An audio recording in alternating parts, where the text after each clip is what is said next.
Yes, we are live. So let me share my screen. I hope my screen is visible now. Is that correct? You see my screen, right? Yes. Okay, perfect. So, just a minute. Okay. Hello, everyone, and welcome to our Power BI and Microsoft Fabric Community Meetup. I'm Ilgar Zarbaliev, your host for today. Thank you all for joining us. Joining us for session 13th of 2025, organized by Azerbaijan Power BI and Fabric Community Group. Before we begin, I want to share something personal. Today's session is very special for me.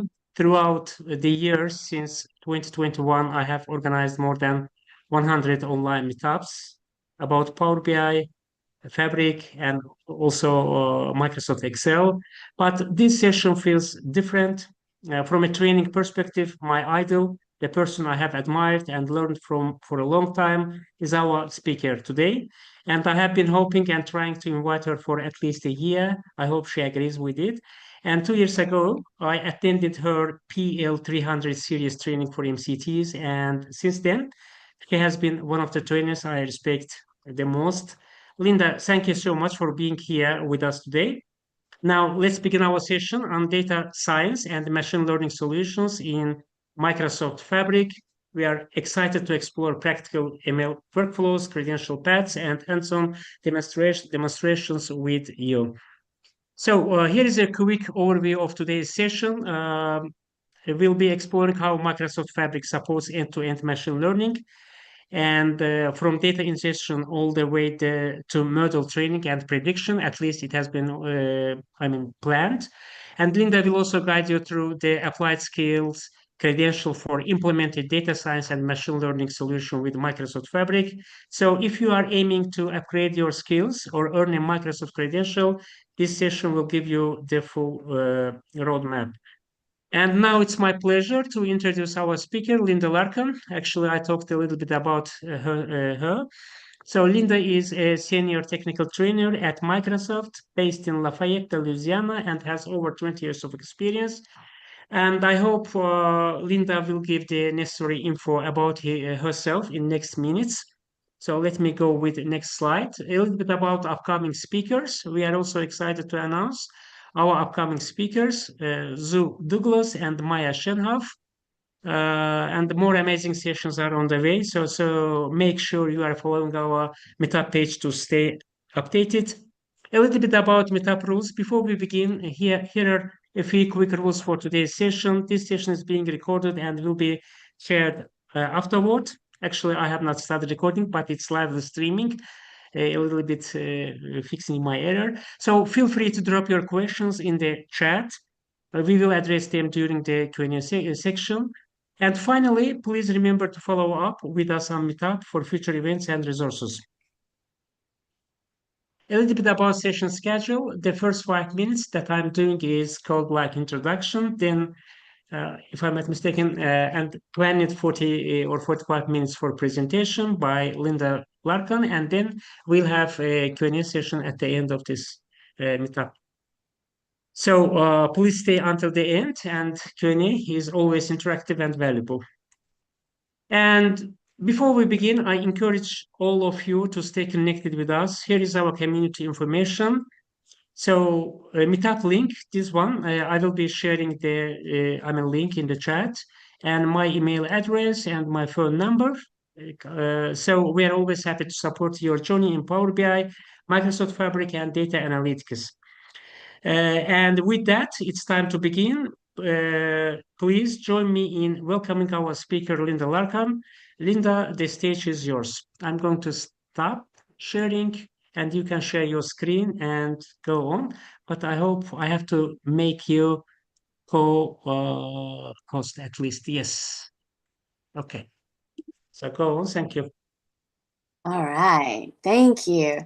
Ilgar, thank you so much for having me. And what an incredibly warm welcome. That might be the warmest welcome I've ever received in my entire life. So thank you so much. It is a delight to be here with with you and with your entire meetup group. Thank you all for having me.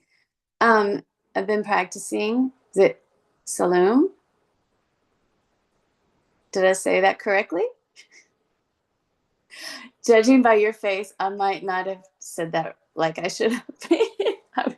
That was supposed to be hello. All right.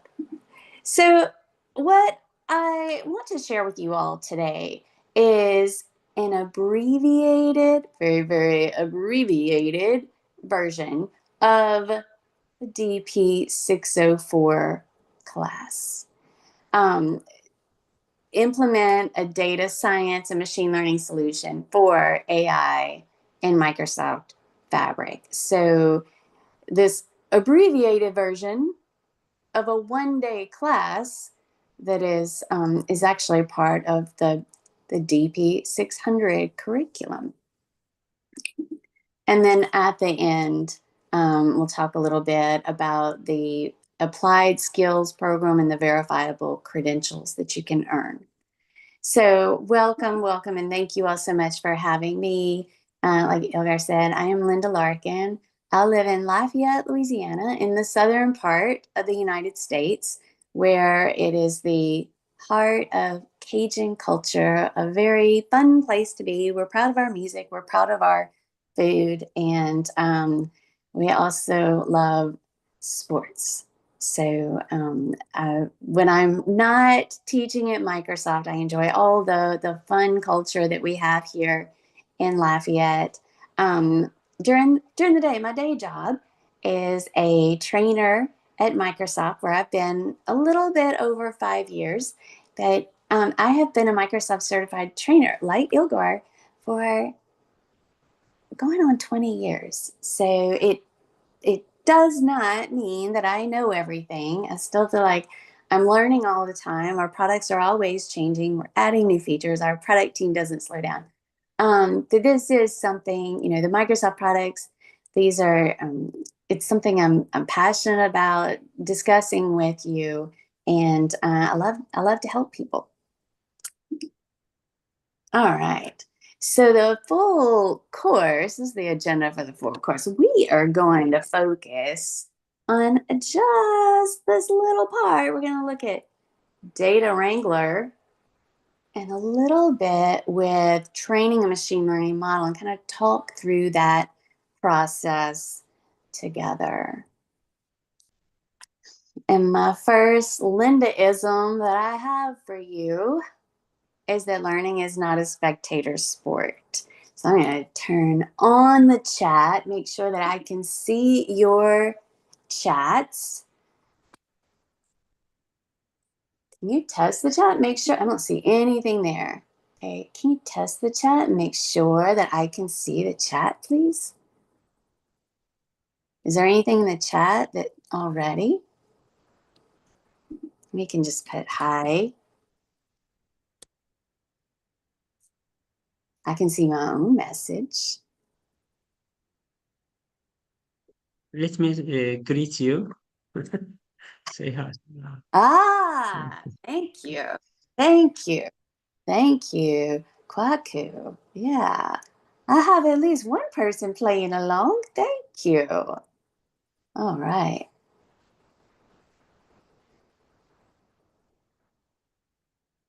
Ogar, are there other things in the chat that I'm just not seeing?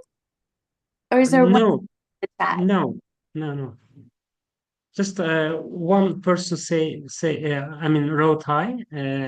Others, I hope, prefer keeping silence. Okay. All Yes. right. Okay. Well, I'll say I thrive on your interactivity. So I hope that you all will engage. All right. So where are you all with your fabric journey? Are you all just beginning? Maybe you're saying to yourself, what is fabric? Are you somewhere in the middle, an intermediate, where maybe you've used it a little bit, but you're here to learn more? Or are you like Ilgar. Ilgar's an expert with it, right? Where are you in your journey? You can put a note in the chat. It's fine to talk too if you want to come off of mute. Where are you with your journey? For example, I consider myself as a intermediate level user. All I right. hope it would be good. Yes. Thank you. I think I consider myself an intermediate user too, Ilgar. I feel like as much as we talk about these products, right? Our product team is busy over there updating things. So I don't know that I ever feel like I master any of our products, but it sure does make things fun. Okay. All right. Yeah. So I see. Thanks so much to those of you who've responded. Kwabu, Ilgar, Pavithran. Pavithran, thank you all. Yeah. So most of us are either new or kind of somewhere in the middle. So we will take it from the very beginning. Take it from the beginning. Um, those of you who are here on the call, looks like some of you are brand new to Fabric. Is there anyone in here who's maybe proficient with training machine learning models, using machine learning models, maybe in another platform? By the way, Linda, sorry for interrupting you. People also are watching on YouTube, and Armando Lacerda. I hope I know this guy. He must be MCT. He says that I have learned a few things about Fabric. Yeah, So thank you. Actually, I can't see that Armando is here. I didn't see the whole group that actually, yes. I know Armando very well, and Armando, he's joking when he says that. He is one of the world's leading authorities in Fabric, I would say. So welcome. Welcome so much, Armando. Thanks for joining. Um, so has anyone here used maybe another platform for training machine learning models? Microsoft, we also have our Azure machine learning platform that we use for training machine learning models. So maybe you're familiar with the process.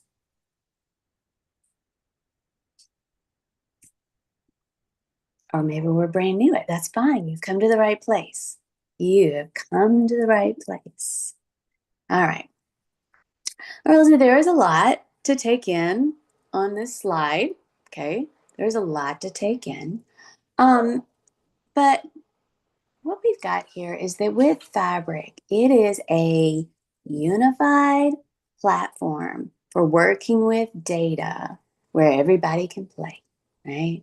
We have dedicated tools for preparing data, data warehouse, storing data, operationalizing that data science for training machine learning models, and using those machine learning models to make predictions, real-time intelligence, where we can get up-to-the-minute information from, for instance, sensors, maybe a temperature sensor or a humidity sensor. And then we've got Power BI that we use for our analytical workloads. And with Microsoft Fabric, everyone can work together. We don't have to move data around from product to product, right? How many copies of those CSV files do we need, right? We don't want to have all of that. We want one copy of the data, and we have different engines that all understand that same data. So it makes things simpler. It makes it a lot faster and easier, and we ensure that we have one copy of the data, one version of the truth. And like I said before, everybody can play. Our data engineers can play, our analyst, our data scientist, and our decision makers as well. Thank you for the note in the chat. It is Thanksgiving. Thank you. Thank you. All right. So now that we've kind of talked a bit about just what Fabric is, then let's look at it together. And I told you earlier that this is that I believe that learning is a team sport. So I will put this link to the demo in the chat so that you all can to do this with me. Okay. So the as far as what's involved with training a machine learning model, we load the data. We're going to explore the data, see what we're dealing with here, right? What kind of data are we working with? Prepare the data. Preparing the data can involve cleaning it, right? Part of just working with data, the nature of it is that it's messy, okay?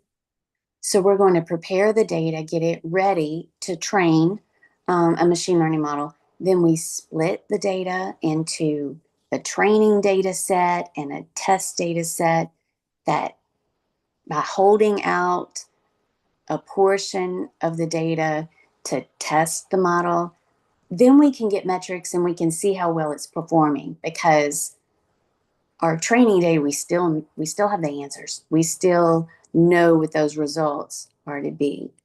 And then we train the model using one of the many algorithms that are available for that.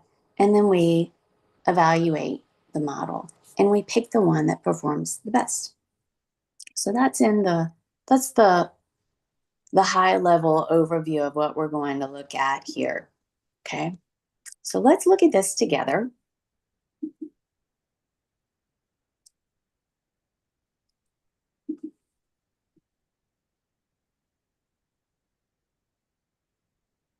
All right, now we'll put this in the chat. That way, if I'm not scrolling, if I'm not displaying the part of this that you want to see, then you can scroll it on your own device.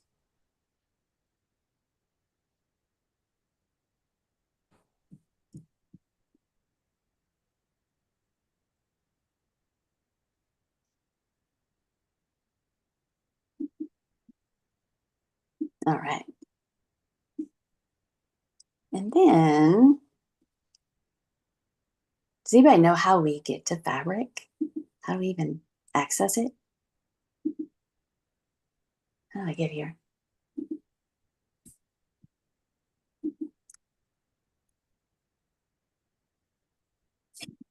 Anybody want to take a guess? How to access a Fabric environment is your question? Yes, of course. Sorry for answering to your questions. There are two ways. Either we type app.powerbi.com Okay. and or app dot fabric.microsoft.com. And Yes. two-way will take us to access the Fabric environment. Yes, indeed. Yes. Yes, indeed. Thank you. So some of you might be Power BI users, right? If you are a Power BI, if you use Power BI in your organization, then you technically have access to Fabric. That does need to be switched on by by an Office 365 administrator or a Power Platform administrator, and they can specify whether Fabric is used at the workspace level or if it is throughout the organization. But it does need to be switched on to be able to create Fabric resources. And there is licensing that is associated with it as well.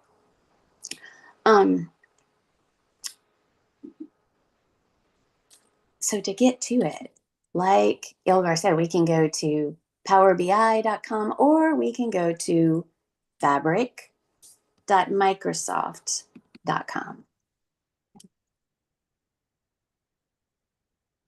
And when it opens up, for those of you who are Power BI users, we're going to see it looks pretty familiar, right? It looks pretty familiar. Everything that you had with Power BI, you have that with Fabric as well. And then some. So just like with Power BI, we have this concept of workspaces, right? We use workspaces so that we can securely share our Fabric assets. Okay.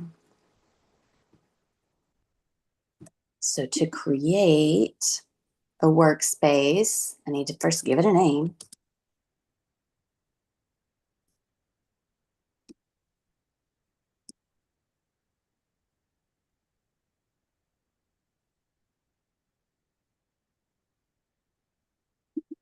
And then here under advanced, this is where I'm going to specify the license that I'm using for this. So you can set up a free Fabric trial. I'll go ahead and I'll put this in the chat so that you all have it.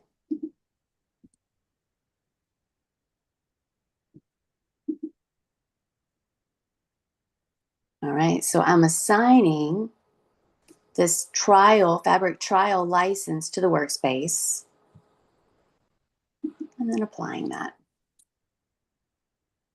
All right. So right now I don't have anything in my workspace. I could add people to this if I wanted to securely share those assets with them. And when I add them, I don't have anybody else in my tenant to add. So I'm all alone in this tenant. But I can specify the different permissions. Do I want them to also be an admin? Do I want to give them member permissions, which are pretty close to admin, actually. Members are very powerful. They can add other people. They can add content. They can delete content. They can't delete the workspace. Only the admin can delete, update the workspace, add other admins. So I do think it's a best practice to add at least a second admin. But you want to make sure that you pick someone who is trustworthy since they can delete the workspace.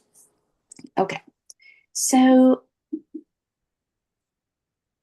we said that Fabric has dedicated tools for all of these professionals who work with data so that everybody can work together in one location. So here, when I add a new item,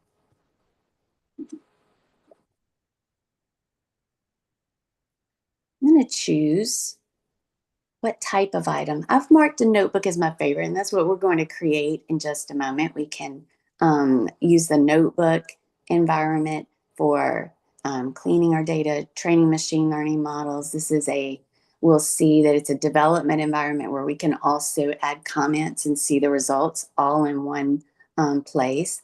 But I want you to also see some of the other tools that we have available here.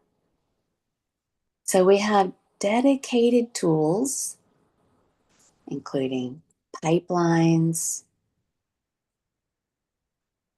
We've got storage options such as the Lakehouse, data warehouse, Azure Data Factory for preparing data. We're going to look at the data wrangler in just a bit.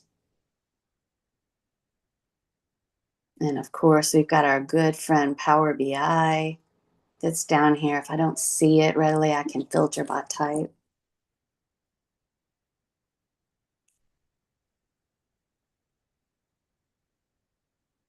And I don't see it. In the United States, we have a saying called Murphy's Law, and that means that literally it's everything that can go wrong. Well, I don't think everything's going wrong, but it means that sometimes things happen at inopportune times. Okay. All right. But Power BI is one of the dedicated tools that is available with Direct as well. Okay. So first thing that I want to do is to create a notebook, right? And if you're following along on the demo,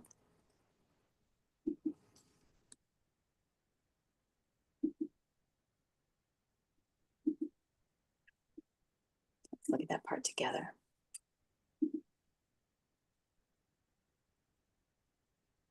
We have done this first part with creating a workspace. Next thing that we want to do is create a notebook. Okay. We're going to create a notebook.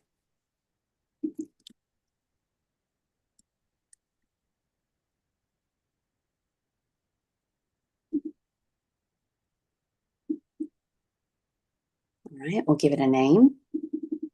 And we'll call this one Demo 1.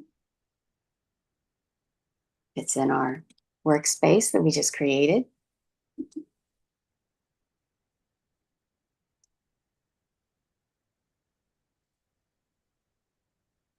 All right. Has anyone in here used Spark notebooks like this? I have applied it when I was doing my labs. So, Okay, thank you. so actually, maybe during the session, I think it's better to ask some questions. Um, what's the best, programming language to use, for example, while you are building notebooks? And I know there are so many. So, which one is the best in your opinion? So Python is very commonly used. Okay. Yes. All right. So here on the Home tab, we've got our tools up at the top. This first block is a block of code, but we can change that to where we can add comments if we want to change that to comments. I'm going to change that back to a code cell and then add the first one. We'll use this first one. Does anyone know what that hashtag means at the front?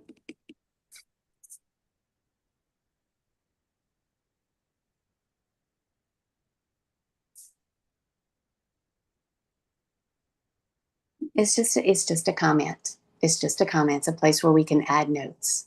Okay.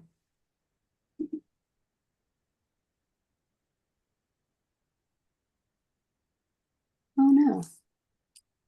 All right, so let's look at the next part. So in order to do anything, in order to train a machine learning model, we first have to have some data. Okay. So this first step, we're going to get some data. So what I'm taking you through, these are the lab activities that are part of the DP 604 class. For those of you who are interested in earning that applied credential, these are practice activities that are part of that preparation path for it.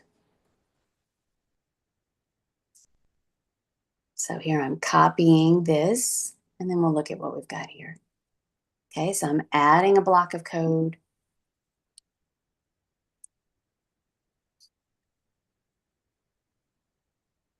And so we're just going to access the samples, the sample files. And this is diabetes data where we have patient information and we know, so we have different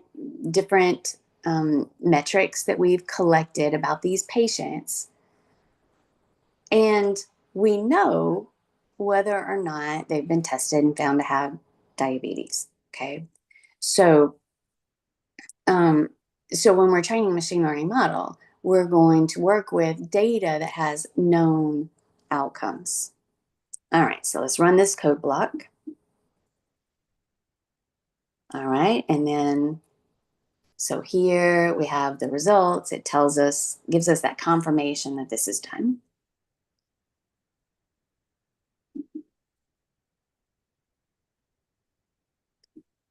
And then this is a step where it's just displaying the data frame.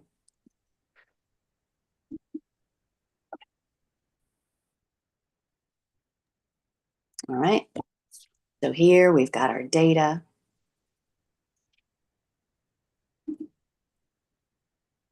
All right.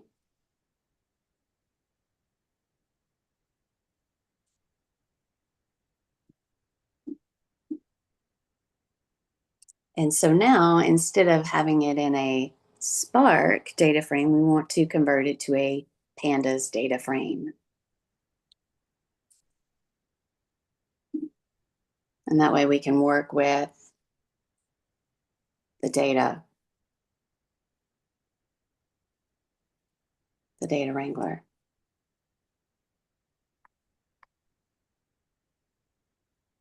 Actually, let's see. All right.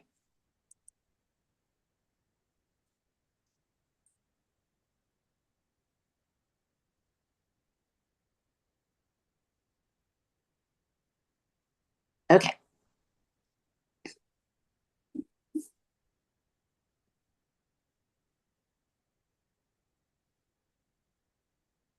So here we actually have our data that is ready for us. So we've got their age, we've got their sex, their body mass index, their blood pressure, and here we have that determination of whether or not they have diabetes.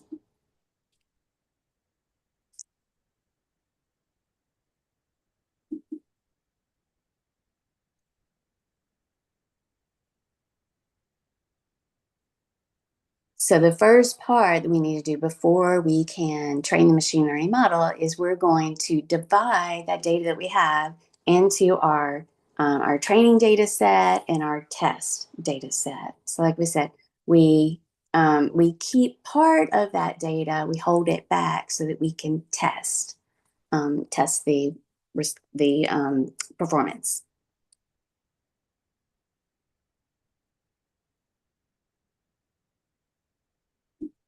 So now that we have separated our data, we've got those two data sets. Then now this step is creating an experiment. So I'm going to go ahead and start that while we'll look at this other part. So we're, like Ilgar said, as far as languages, we are using Python for this. This is a commonly used language. With our labs on Microsoft Learn, just about all of them are written in Python. So it's a very commonly used language, one of the easier ones to use. MLflow is an open source library for managing machine learning models. Okay, so MLflow is open source and kind of used across the industry. So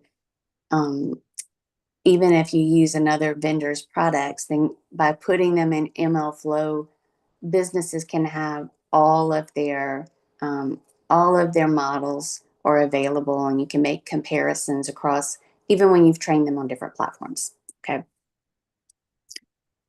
All right.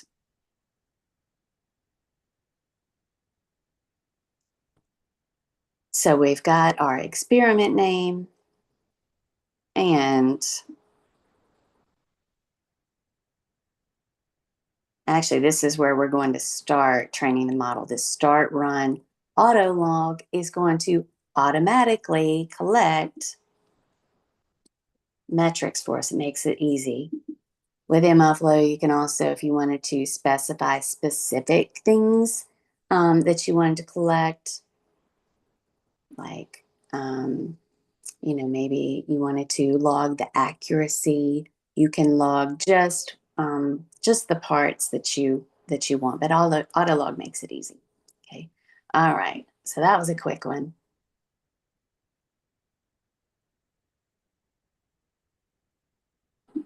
Now we're going to try it with a different algorithm so that we can make those comparisons.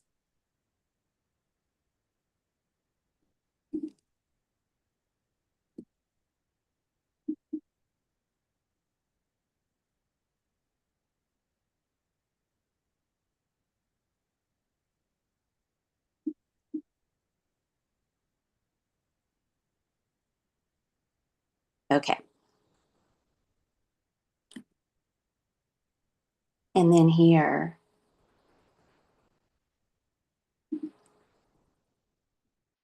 this code is so that we can use Python to list the experiments that we have. Okay.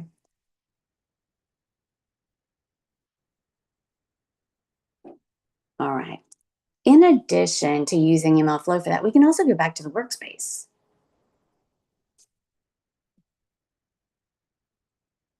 All right. So remember where the workspace is.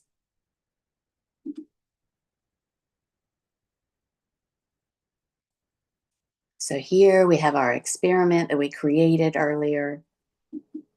We have our notebook.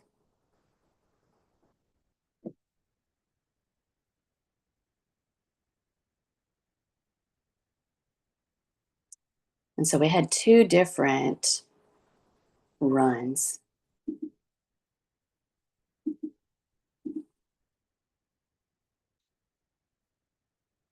Each time we perform an experiment, it's a run. So from this, we can look at which one is performing better.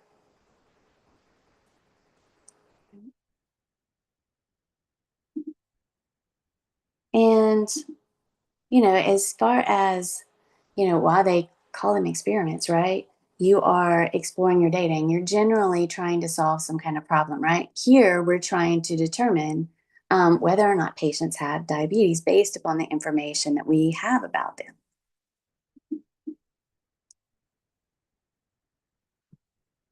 So here we've got the training score is 0.773 when we compare that to 0.55. Which of the experiments, if we're using the training score, which one is performing better? Ivory, quill, or wheat rabbit?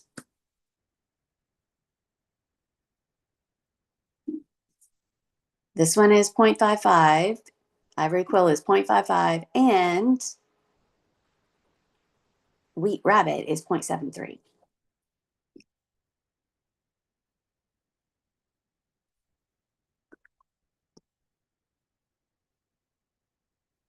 Do I normally follow a naming convention for creating artifacts in Fabric?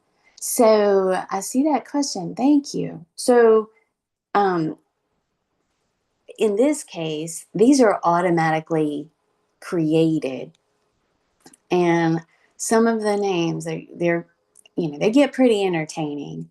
As far as using this in the real world, you may choose to rename these and specify which ones you're going to go back to and use once we find a model that is a good performing model. In this case, wheat rabbit is the better performing one. That those names were created automatically before they were created automatically with these imaginative names. They were just numbers. So this is a little bit, in my opinion, it's easier to differentiate between the two. But as we get one that's the model that we want to save, then by saving it as a model, then we can go back and reuse it. So I'm going to save it in the model folder.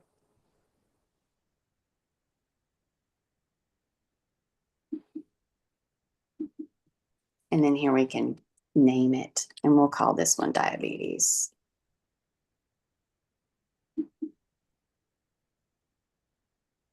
Okay.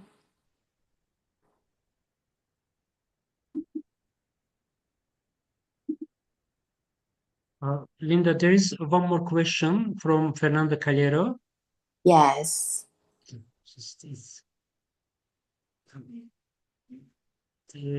Have you answered to his first question or not? We were talking about the naming conventions, and so Yeah. those names are created automatically by the platform, right?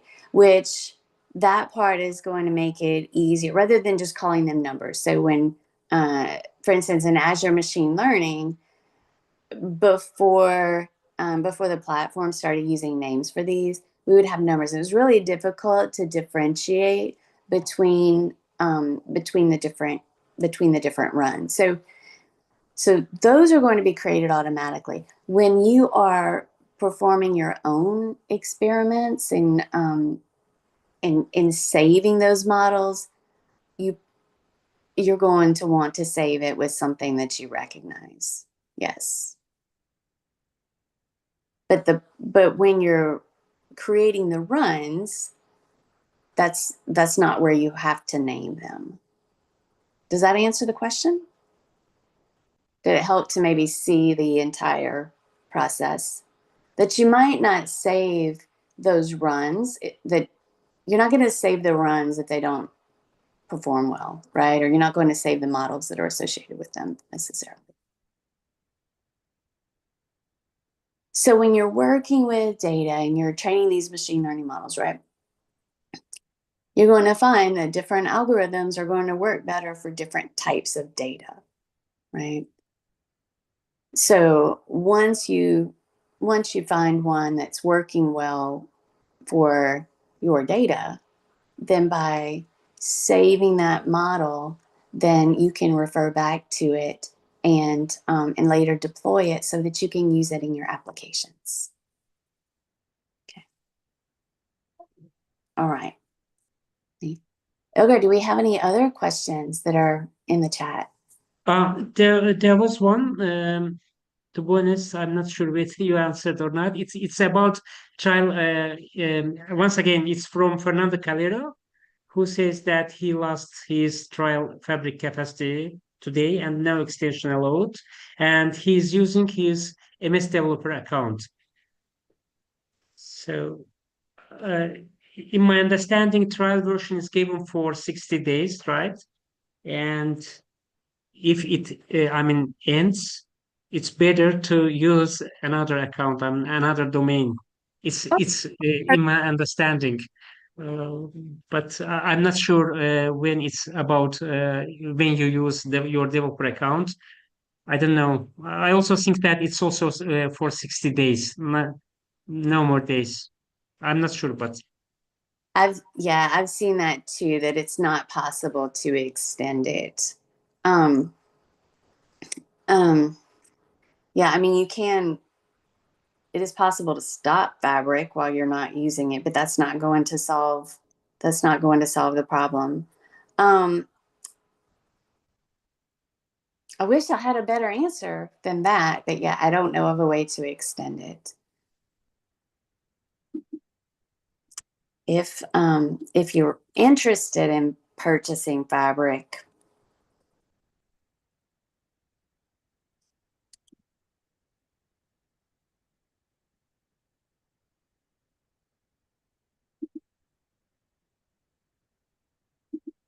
I can share that. Yeah, that is a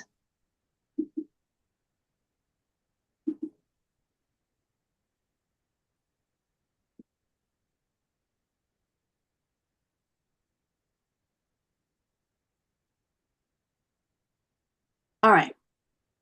So we have been going through a portion of the DP 604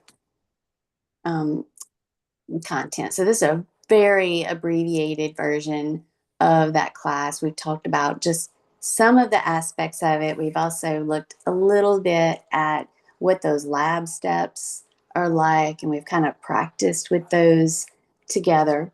So there is a learning path that is associated with this entire with the full course, and there is also an applied skills credential. So let's kind of switch gears and get into that a little bit. So to find the learning path, I'm just entering DP 604. DP 604 Learn. Microsoft Learn is our hub for documentation and training resources online. And the course is Implemented Data Science and Machine Learning Solution for AI and Microsoft Fabric. So I'll also put this into the chat.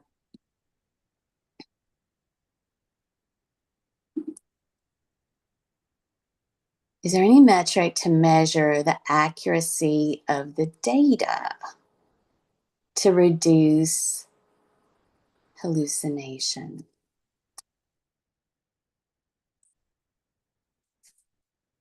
So the accuracy of the original data source. You know, the data wrangler is used, and we didn't get into that in this one, but the data wrangler is used to like clean that data and ensure that you're able to impute any missing values.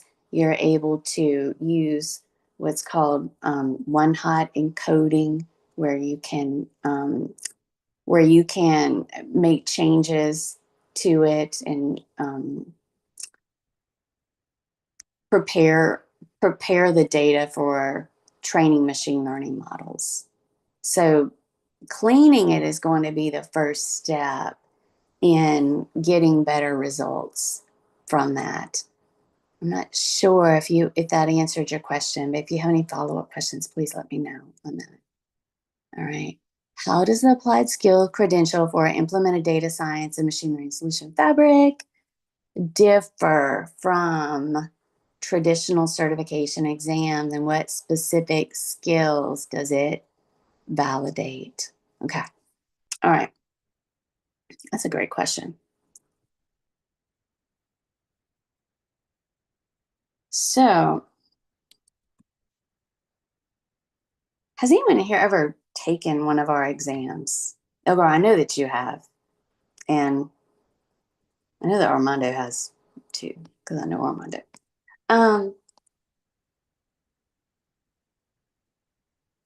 Anybody taken one of our exams? Anybody else?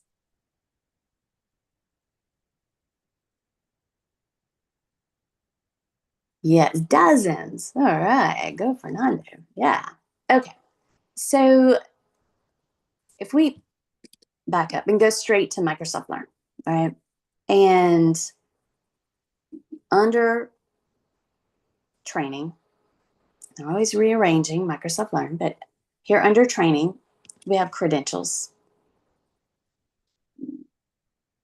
And when we talk about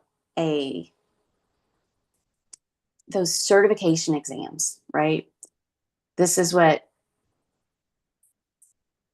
sounds like some of you have taken a few of these. These certification exams are proctored, right? You have someone who is going to check your identification, make sure that you're either going to go to a testing center and someone monitors you while you take the exam, or you take it online and someone monitors you through the webcam, right?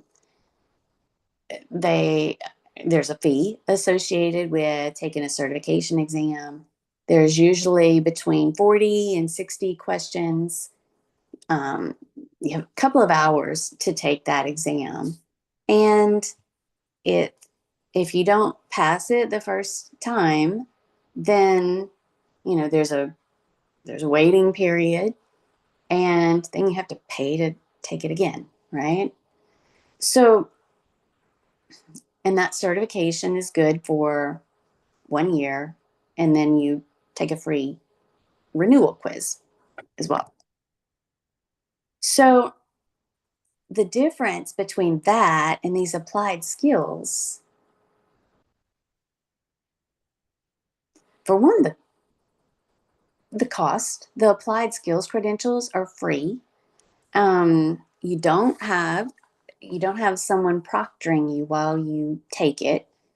You can take it as many times as you need to. There is a cool down period, a waiting period, like we have with the certification, but it's shorter. The other things, the types of questions, right? On the certification exams, you'll have multiple choice questions, you'll have case studies. It is possible to have labs on the certification exams. But on the applied skills credentials, to earn those, you actually work in what is very similar to our lab environments for our classes. Of course, you aren't supplied with the code to use. You write the code yourself instead. In the lab environment, you just copy and paste the code. But for the applied skills, you actually open up the notebook environment and you type the code in yourself. So you do want to be familiar with that if you're going to pursue that applied skill credential. So we do have lots of applied skills options available, and I'll put this in the chat for you as well. Actually, I have a nice shortcut link for it. I didn't create it, but I think it's a good one. Let's see. This one. AKA, all of our shortcut links start with AKA, for also known as, .ms for Microsoft, / applied skills posters. I will put that in the chat for you.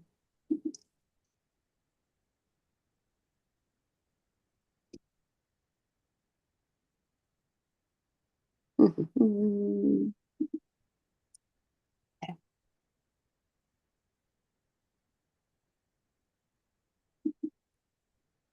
So lots of options for these. Excuse me, Linda, can you share this link, please? Thank you. I put it in the chat, but I didn't select send. So thank you for that. Thank you. Okay. Thank you. And so here, this is the one that's associated with the content that I've shared in this meeting. This implement a data science and machine learning solution with Microsoft Fabric. So the learning path is available here. This class is also taught by Microsoft certified trainers. It's a 1-day class, DP 604. So this is a class that Ilgor teaches. This is a class that that Armando teaches. This is one that you'll find through our partner ecosystem. And by going through the entire learning path, then you're prepared to take the applied skill credential. As we dig into these, so for instance, this part, train and track machine learning models with MLflow. Note that there's an exercise that goes with that. That's the exercise. We went through a portion of that in this demonstration. This is the same one that you'll see. So if you're interested in pursuing one of these applied skill credentials, then you do have the content that you need to prepare here. I also love to take a class, because then we have that group activity. We get to learn from one another and have an instructor explain what's happening and answer questions. So, all right. So I think we're getting close to the end of our time together. I see that Ilgar, you put my LinkedIn information in the chat. Let me share that on my slide as well. Ilgar, thank you so very much for Yes, having me. definitely. I'd like to join you all. Thank you. Uh, Thank you very much. Yeah. Okay. Really, I'm very happy to host your session, and I would like to make a closing, speech for a while. If you don't mind, I would like to share my screen. Sure. Just then Sure. I will stop live streaming and we can, turn on our cameras and take a picture. And we have 5 minutes. I hope Linda will be able to stay for next 5 minutes. Right? Is that correct? Sure. Be Yeah. glad to. Okay. Yeah. Sorry, I'm sharing my screen. I hope you see my screen. Is that correct? It So, is. yeah, thank you very much, Linda, for this truly insightful and practical session. So, and thank you to everyone who joined us today. We appreciate your time, your engagement, and your interest in growing with the Microsoft Fabric ecosystem. Please remember to follow our meetup page for upcoming sessions. We have 2 more sessions. Our speakers are Zu Douglas and Maya Shenhoff. And have a wonderful day or evening wherever you are. And we hope to see you at our next meetup. And so that's it. That's all from my side.